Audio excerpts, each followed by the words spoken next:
Welcome to the world's #1 fitness business podcast for health club owners, gym managers, and fitness entrepreneurs. As always, this will be a great show as we have another expert to help your fitness business and your career. We'd like to thank our premier sponsor, Active Management, for supporting us, and we highly recommend becoming a member of Active Management to strengthen your business in 2016. There are loads of resources members receive, so join the Active Tribe today at www.activemgmt.com.au. Now that's enough from me. Let's welcome the show's amazing host, Chantal. What's on this week's show? Hey Harper, thank you so much. And hi everyone, welcome to another week of the show.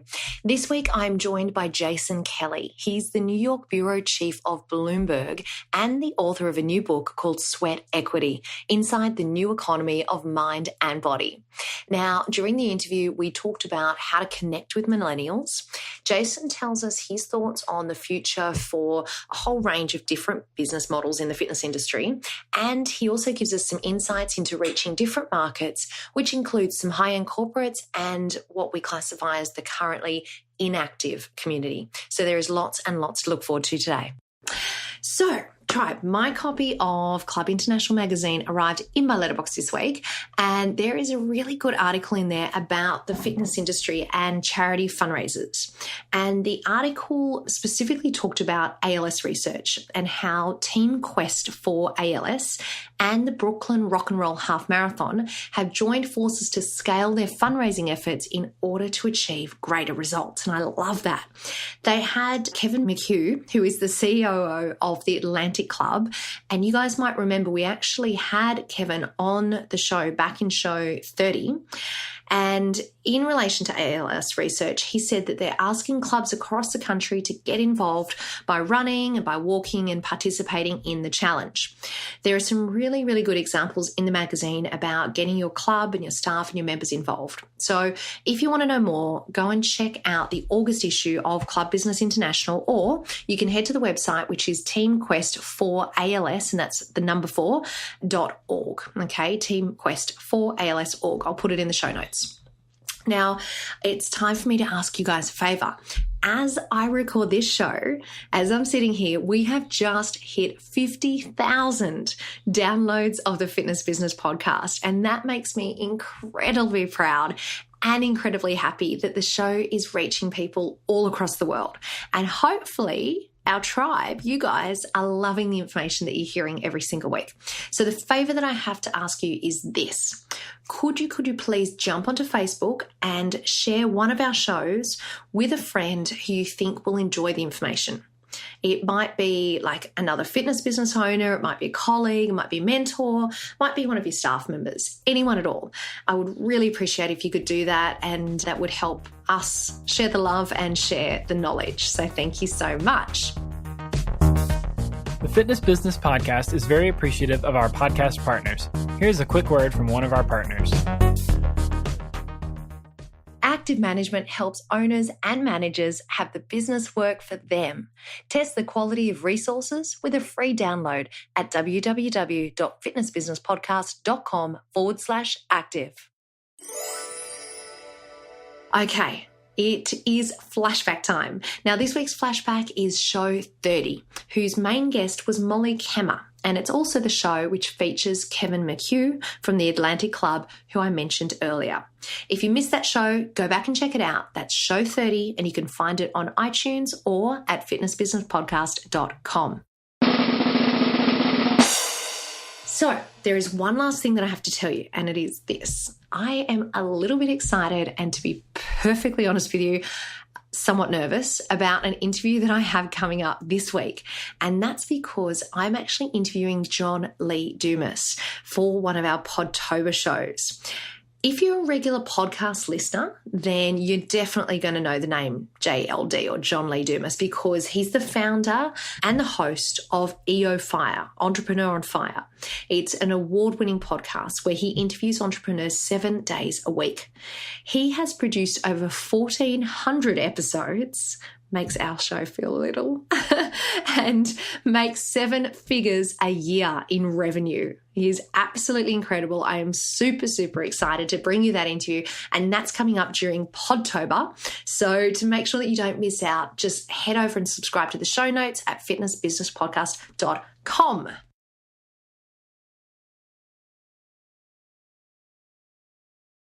Jason Kelly is the New York bureau chief of Bloomberg, overseeing more than 1,200 journalists at the company's world headquarters.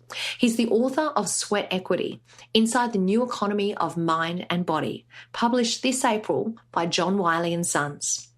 Since joining Bloomberg in 2002, he's written about topics ranging from semiconductors to economic development during the war in Afghanistan.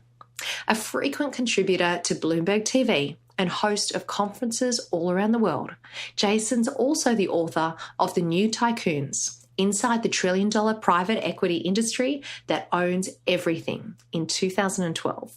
He's a graduate of Georgetown University and he lives in Sleepy Hollow, New York with his wife and sons. I'm so excited to have you on the show because I've recently read your book, Sweat Equity. So I'm hoping that we can really delve into that today. So listen, the first question I've got to ask you, Jason, is are you ready to Fitspire our global tribe of fitness business owners and managers? Absolutely. Let's do it. Okay. So tell me this, you're from Bloomberg, you love running. Tell us about how you came about focusing a book on the fitness industry. Yeah, it's funny. It's a great thing when kind of what you do for a living and what you like to do when you're not working collide. And, this was a situation where I really found these two interests coming together. I have been a fairly serious runner really for the past 15 years. I started, as a cross-country runner in high school, then very much did nothing athletic in college. But when I graduated, I found my way back to running and ran my first marathon. And what I saw was, from a personal perspective, that I was spending a lot of money on this habit that I had gotten into, this sort of lifestyle. And my sort of journalistic instincts kicked in, and I realized that this was a big business story. And so it gave me a great opportunity, a great excuse to talk to some people I knew, but also to call up a bunch of people that I didn't know and meet people that I had always wanted to meet, to talk to them about this big business that I was experiencing and to try and get to the bottom of it. And really what it came down to was the very simple kind of journalistic practice of following the money. So it sounds like that combination of passion and career made the perfect starting point. What actually struck me when I read Sweat Equity was just how much research went into this book. Jason, do you think that you can share with us, say, 3 facts or figures that surprised you the most? Yeah, it's an interesting question because there were a couple things that really got me going at the beginning. And one was this notion of how fast running had grown as a sport. So, I sort of started with that because I was so close to it and I enjoy it so much. And so from 1990 to 2013, the number of runners who finished any sort of race quadrupled, which is a pretty impressive figure, I think, in its own right. But when you go a level deeper, you find that when you break it down by gender, the number of women increased more than 9-fold. And so that was something that really caught my attention and really became one of the defining pieces of the overall book, was how much women have driven this huge fitness boom. So that was one. I mean, the second was the average annual income of participants in these sorts of sports. And so there was a study that Ironman did about its own participants, and they found that the average household income for someone who participated in an Ironman was almost $250,000 a year. Mm-hmm. So, I mean, you're talking about a very, very affluent group of people who are participating in these sorts of events. And I guess the other thing, or one other stat that struck me was when I was reading the IPO prospectus for Soulcycle, and this is even a dated figure. They haven't updated these figures since they filed last year, but that they had 300,000 unique writers, So 300,000 different people who were regularly going to Soulcycle, which was a staggering amount to me because I thought it was a much more almost sort of niche trend. And that seems to me to be a lot of people. Just remind us, Jason, a Soulcycle only in the US? It is only in the U.S. at the moment, yes. And it has been, largely confined to kind of the big coastal cities here in the United States, although they have recently opened in Houston and Dallas very successfully, from what I've been told in my conversations with them and with other people, that they are starting to go to other big U.S. markets. I would imagine they will do some international expansion down the line. I think that's part of what they're looking to do, if and when they do go public. That IPO has been pending for quite some time now, owing to market conditions. It's a concept that I think they feel like has global appeal, and they certainly have global ambition. Look, we just mentioned Soulcycle, talking around the brands and businesses. After all the research that you did you kind of have a personal favorite that came out in front? Yeah, it really is. I mean, it's sort of like choosing among your children in some ways. But I'm going to ask you to do it anyway. I was intrigued by a couple different ones. I mean, Soulcycle, and I'll cheat a little bit and say, I was intrigued by both Soulcycle and Flywheel because they're two sides of the same coin, right? Mm-hmm. They're ultimately the same thing. And I would even add Peloton in there as well. All of these cycling concepts, these indoor cycling concepts, and yet they are able to really differentiate themselves. And with Flywheel and Soulcycle, you have an almost sort of Coke and Pepsi kind of rivalry in that you're really one or the other. There are not many people who, go to Flywheel one day and go to Soulcycle another. And so this sort of intense brand loyalty to not just indoor cycling, but to a very specific type, was really intriguing to me. I'm not sure that I can pick a favorite in terms of what I like to do, in part because at the end of the day, I'm sort of a runner, and that's the simplest and easiest and most appealing thing to me. But, I was really fascinated by how devoted a lot of people are to those various brands. Yeah, good answer. Tribe, in the book, there is a really great quote that I wanted to pull out and just to give to you guys, which is around millennials. And Jason, you say, young people are looking for anchors. A lot of this is about connecting with people who are at your stage and phase of life. Millennials are looking for sources of stability and support and are generally skittish about the old model of doing that, particularly religion. This is a generation that resists restriction, and religion feels restrictive. Now, I've pulled that out of a much larger section of the book, but the point is, I'm interested to know what qualities or services do you think a fitness business needs to really be that anchor that millennials are looking for? Yeah, it's a great question. I'm fascinated by this notion and this idea that's thrown around a lot of authenticity. And certainly it's something that is ascribed to millennials as a generation, something that's very important to them. It's very important, I think, culturally and socially right now for a lot of people, even beyond millennials. I think there's also another element that I've been exploring even in some of my reading and work recently, which is sort of this sincere connection, sort of sincerity along with authenticity. And that's that the brand is not only authentic in, what it wants to be and how it presents itself, but that it really seeks to understand you and understand you personally and understand the community that they're trying to serve. And so I think that element of going the extra step to really engage people on a personal level is quite powerful with a lot of these studios and a lot of these concepts that millennials especially, I think, expect a certain level of engagement, even though we all live our lives in a very, and perhaps because of this, we all live our lives in such a superficial way with social networking and all those, Facebook and Twitter and Instagram and all this information that's at our disposal. I think we crave a deeper level of connection, and people really respond very positively to that and are willing to spend money to get it. Yeah, good answer. Jason, you in the book, I want to dive into a bit of an operational question now. In the book, you do talk about different billing methods for different businesses. What are your thoughts around the future of monthly direct billing when it comes to paying for membership, especially when, most boutiques that you mention in the book have no sales term, as big box gyms do, and they encourage these visit passes instead. What's your thoughts about the future of direct billing? I think it's one of the big existential questions around the business, honestly. I think that we are very much a pay-as-you-go society in general. I don't know if that's a personal preference or what it is. At the same time, we are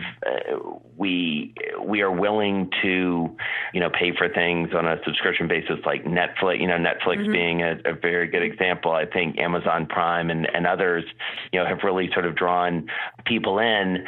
But I do think that people want to pay for something on a recurring basis only if they're convinced that they're going to use it and that they really want to use it. Now, I think there is hope for that sort of model because I think you have a different, almost psychological approach to exercise happening now, that people really seek it out and they want to do it. Whereas if you go back to the 80s, especially, the gym was sort of a chore. It was something that you kind of had to do, and you felt like you needed to go, you needed to get on the treadmill, you needed to lift some weights, you needed to get on, whatever machine it was you were going to do. And it felt like a box you needed to check. You had people sort of, to maybe painfully extend the metaphor, you had people sort of like trudging to the gym versus running to it, and so I do think if people can engage their audience in a way that they're really willing to, that they know they're going to use it, that, direct billing could work. And at the same time, there is this deep desire for variety, and so people may continue to resist sort of going all in on one thing. Yeah, I think it's interesting what you talk about when you mention that people's mindset is changing a little bit. It's for some no longer seen as a chore to have to go to the gym. And I guess that's part of the broadening market, is that there are so many more choices that people can choose to go and do something that they genuinely love and that they're genuinely interested in. Yeah, then I think that is probably sort of psychologically and almost if this is a word, sort of psychoculturally, a real driver of all of this. In the same way that people would want to go see their friends at a bar, they now want to go see them at Pure Bar, so it's just a very different mindset because it's sort of how we define ourselves. And it's where, you talk a lot and you use the term tribe to describe your audience. I mean, it's very tribal, people identify themselves, as being part of a certain group, and they want to, they feel a connection. They draw sort of self-worth from that. They value other people in a different way who they see as part of their tribe. I mean, spending time doing November Project, I was fascinated by the fact that, here you had these people getting up at an ungodly hour and they just love being together. There's a joy in it that I think was not always present around exercise. Yeah, absolutely. Jason, I want to get your gut feel on some stuff. Tell us about what you think the future looks like for spinning studios. I think the overall concept will remain. It's hard for me to see how all of the different brands survive over the next 5 to 10 years. I don't necessarily think there'll be consolidation, but I think some will go away. I'm not totally willing to go out and say which ones will go away, but I don't think they'll all be around forever. Okay, how about yoga studios? yoga, I think, could show a tremendous amount of growth. I recently spent some time with with one of the chains there, and the statistics around the number of people who are saying they're willing to try yoga, I think it is off the charts. And so I think you have an audience there that is open to it. I think as it penetrates more the male audience, I think, which is happening more and more, I think you could really see some long-term growth there. Yeah, absolutely. Now, this next one's close to my heart. What do you think the future is for CrossFit boxers? I think it's such a tough one, because I think it has the potential to really be a long-term lasting trend. And yet there's such a difference. My sense is there is a pretty broad difference from box to box. Mm-hmm. And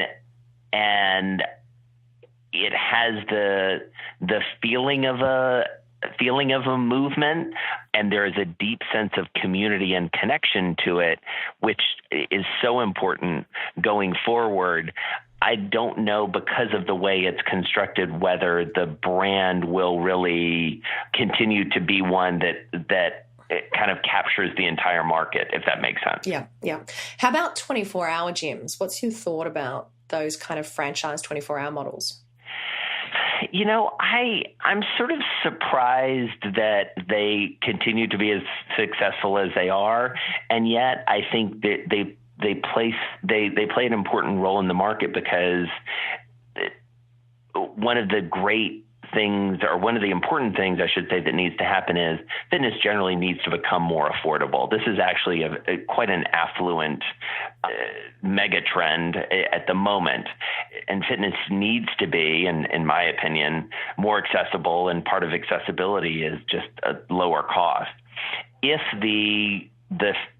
those 24-hour gyms can find a way to tap into some of that community, even in sort of a minor way, I think that they have a chance to be more successful going forward.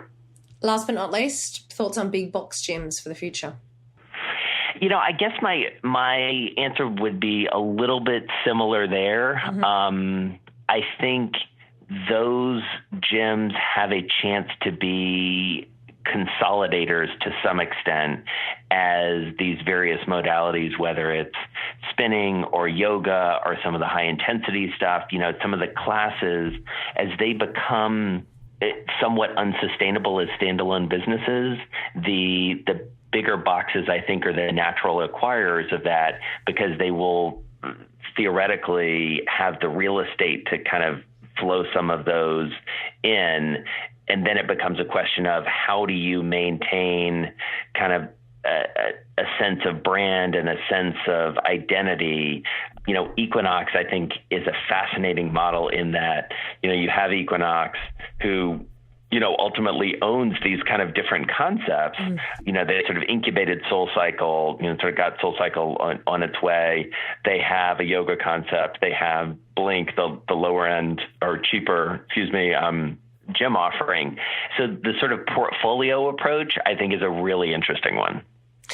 Jason, in all of the research that you did, and this is something that I think a lot of our tribe will be interested to hear, was there any sort of key learnings that came out that can really help us tap into the inactive people that are within our communities? The thing that gave me some level of optimism around that was actually going and watching the color run. Mm-hmm. Because I had spent so much time, personally and a lot of my research, both participating in and watching and talking to the people who really do the high-end, expensive, sort of boutique-oriented fitness concepts. And what the color run reminded me was that some people just, need to kind of get out and move, maybe for the first time, to quite literally like get up off the couch. And I think that having those sort of accessible things that don't feel like that after you do them, you don't feel like you want to, sleep for 10 hours or you're sore for days afterwards. The sort of entry level that blends the sort of the joy and the enjoyment of movement, I think there's actually a fair amount of opportunity there. I think there's also a lot of opportunity when you think about tying fitness to longevity. And so when you start to think about fitness in a very holistic sense, and by that I mean, thinking about fitness involving just stretching a little bit or taking a walk, that it doesn't mean going and doing a high intensity interval workout, that, it may just mean, taking the stairs or, walking instead of taking a cab. You see things in some of the big cities like New York around, bike shares like City Bike and whatnot. I do think once people get a taste of even basic movement and the benefits that it has, it's hard to go back from that. Yeah, great. Some great examples in there. Earlier on, you briefly touched, and I think you mentioned a statistic around the average income of people that were competing in Ironmans, I think it was. And you mentioned it in the book as well. And there's a quote in Chapter 8 where you say that there's a broad and deepening trend where the business world fuels the business of mind and body. When it comes to tapping into that business world, what would you say are those first couple of steps? If that's a market that we're keen to explore, what are the first few steps that you would take approaching that world? What I think you've seen is companies are approaching this very much out of enlightened self-interest, in that once they introduce even pretty basic wellness programs that are appealing to their rank and file, their healthcare costs go down, absenteeism is a problem that is more easily solved, people are more productive, and they're happier. There's a lot of research out there that shows that. Companies ultimately, I work for one that is very, sort of metrics oriented and results oriented. I think once companies, if and when companies see that fitness can really move the needle for them around productivity and cost, it's a no-brainer. I think the other thing that happens, and I document this a little bit in the book, is you have a lot of senior executives who are very personally engaged on this. And, and I sort of turned a phrase in the book around trickle-down fitness, right? So if you see that the boss, if he or she is fit, if he or she is taking time out to, get exercise, if he or she is, bragging about the race they did over the weekend, if he or she is riding their bike to work, people emulate their superiors. It's just how companies work. And so it's one of those things that is, as is often the case with any sort of sales, if you can get the head person engaged on a personal level, often, the rest of the company will follow. Great stuff. I mentioned earlier when I think way back in the first question, and that was that, when I read the book, what just struck me was how much research you have put into this book, how many case studies you talk about, and the in-depth detail into individual businesses. So tell our tribe why they should go out and read Sweat Equity. Because it's a great question. I don't know if I've ever been asked that directly. That's good. I think in part because especially your listeners, your tribe will see a lot of themselves in this. I think one of the things that I reacted to and that people who've read the book have reacted to is this is ultimately a passion-driven industry.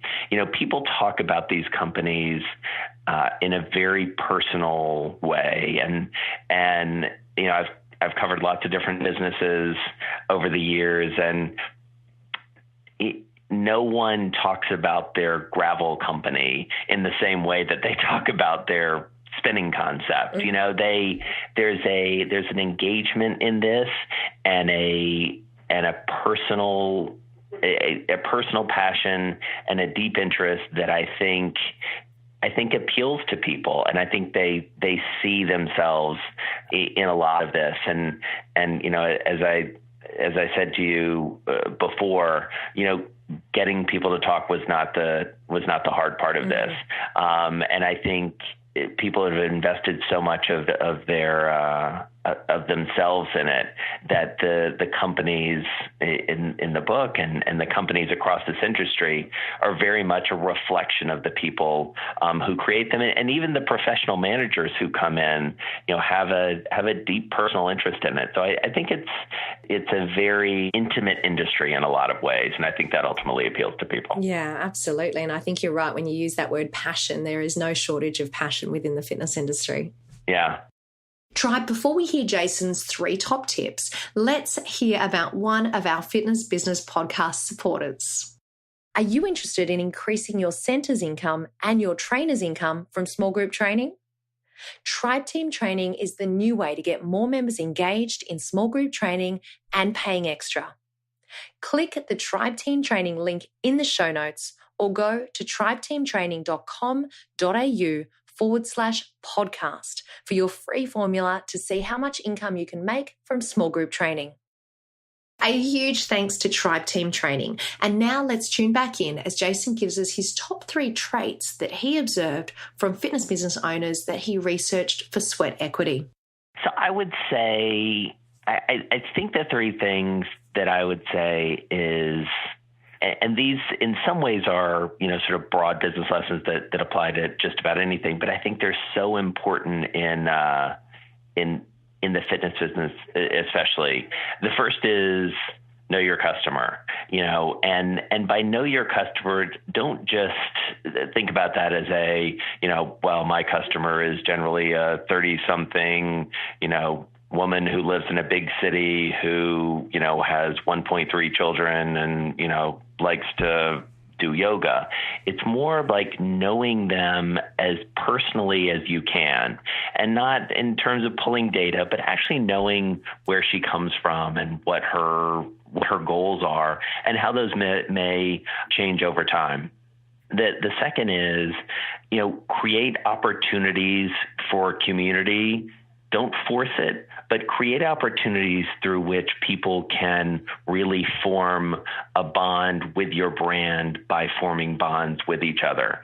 And, someone said something interesting to me recently that, in a lot of studios, especially in yoga, you're not talking, during the practice, obviously, and you may not even know the people you're in the room with, and yet you do feel a sense of community because you are doing this all together. And so even in a non-interactive setting, you can really create a sense of community. And I think that goes back to point number 1, which is, sort of knowing your customer very intimately. And the third, I guess, would be know your limits. I think you have a lot of entrepreneurs who are so passionate, and we talked a little bit about this, about their businesses, but I think what we're seeing as this business broadly grows up is a lot of companies get to the point where they need someone who's an expert in running a business, and that isn't always the thing that an instructor or someone who has created a new idea for a fitness concept is the best at. They may be an unbelievable teacher, but they don't actually know how to run the business. And increasingly, this is an industry that is drawing some very serious operators. And, when you look at a Soulcycle or a Pure Barre, where you have very talented professional management who's come into those companies, I think those companies have a much better chance to succeed because they really have solid operators running them on a day-to-day basis. Yeah, look, they're absolutely sensational takeaways, Jason, definitely things for us to think about. And we have touched quite a lot over the last couple of months on the importance of truly knowing your customer. So I am really glad that you have reiterated just how important that is. So, Jason, thank you so much for joining us today on the show. I want to really encourage all of our tribe to head out to check out Sweat Equity. Now, where is the best place for them to go and grab a copy, Jason? Amazon.com, BarnesandNoble.com are the best places to get it, and it's available in hardcover and ebook, and soon to be available on Audible.com. Yay! My favorite way to listen to books. My favorite way to read books. There you go. Is listening to them. That's right. That's right. Well, you can do a lot of things. Yeah, exactly. It allows us to multitask, doesn't it? See, and our tribe are used to that because, we do we listen to the podcast and hit up the treadmill and work out and do all that type of stuff. So that's really cool, Jason. Thank you so much. And tribe, don't forget, we will, of course, make sure that there are links to grabbing hold of a copy of Sweat Equity in today's show notes. Jason Kelly, thank you so much for joining us today. It's been so fun. Thanks a lot. Such a pleasure.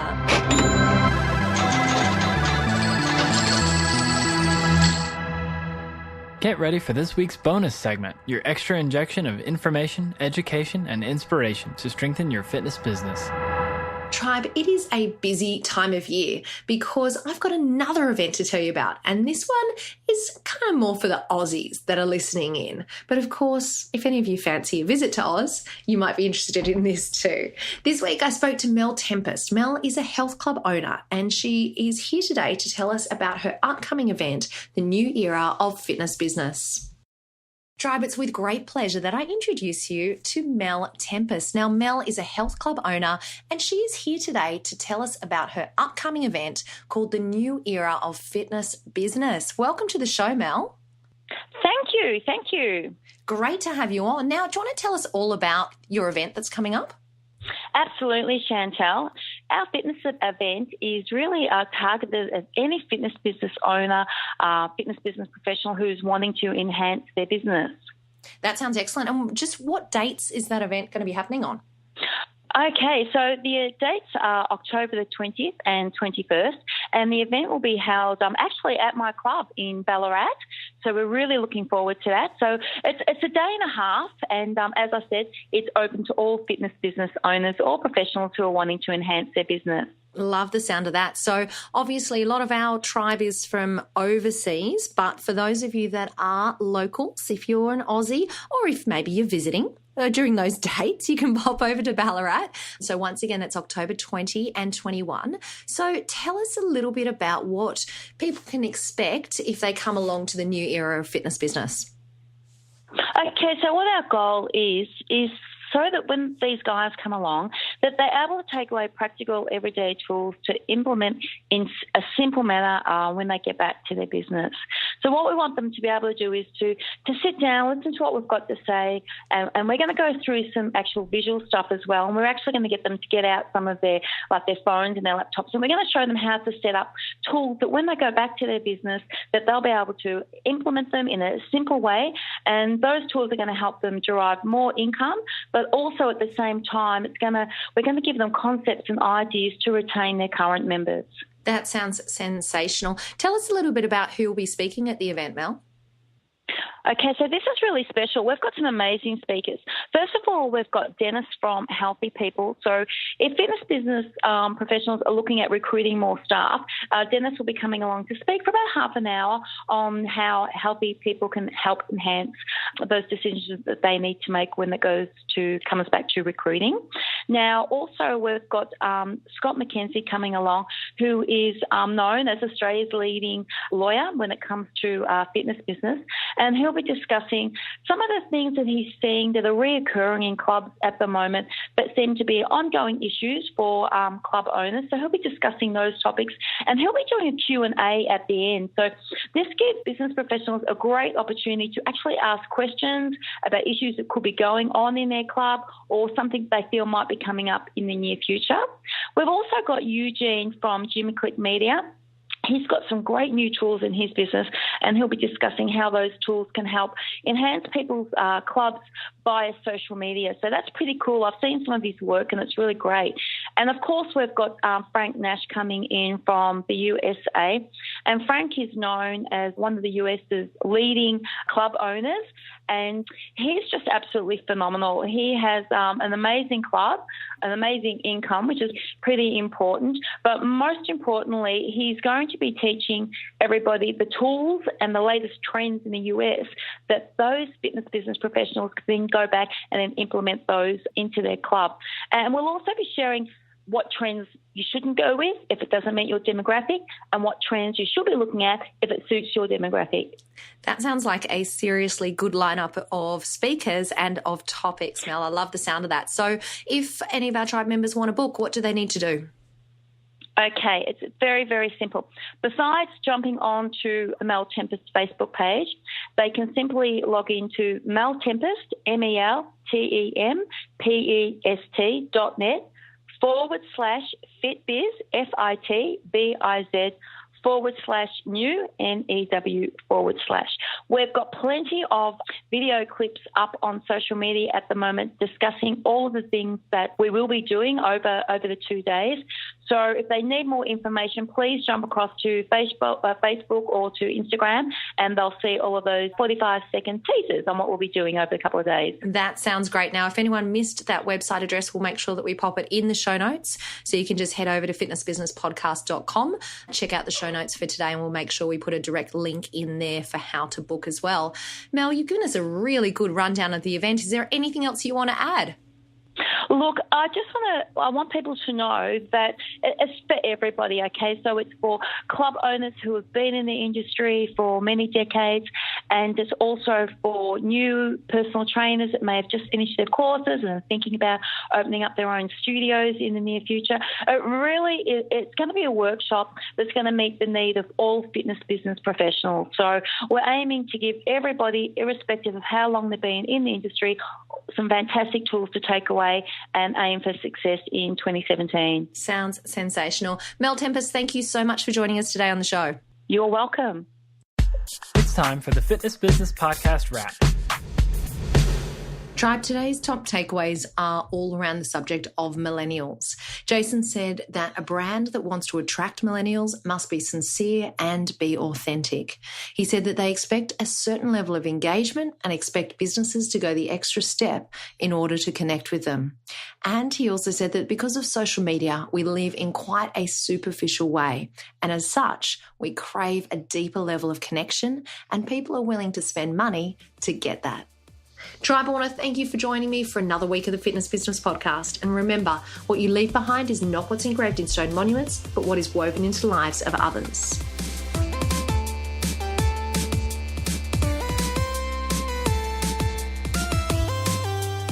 Great show this week that you should be suffering DOMs, delayed onset mind soreness, as you are overloaded, and that's when your mind is strengthened. You and your business have been strengthened thanks to the amazing support of our premier sponsor, Active Management. Check out www.activemgmt.com.au, only if you want to strengthen your business and your leadership. Don't forget, all today's links and notes are found at www.fitnessbusinesspodcast.com, where you can also subscribe and never miss a show and maybe win a prize. Next week is another incredible guest with Chantal, so get ready for more Fit Bizpiration.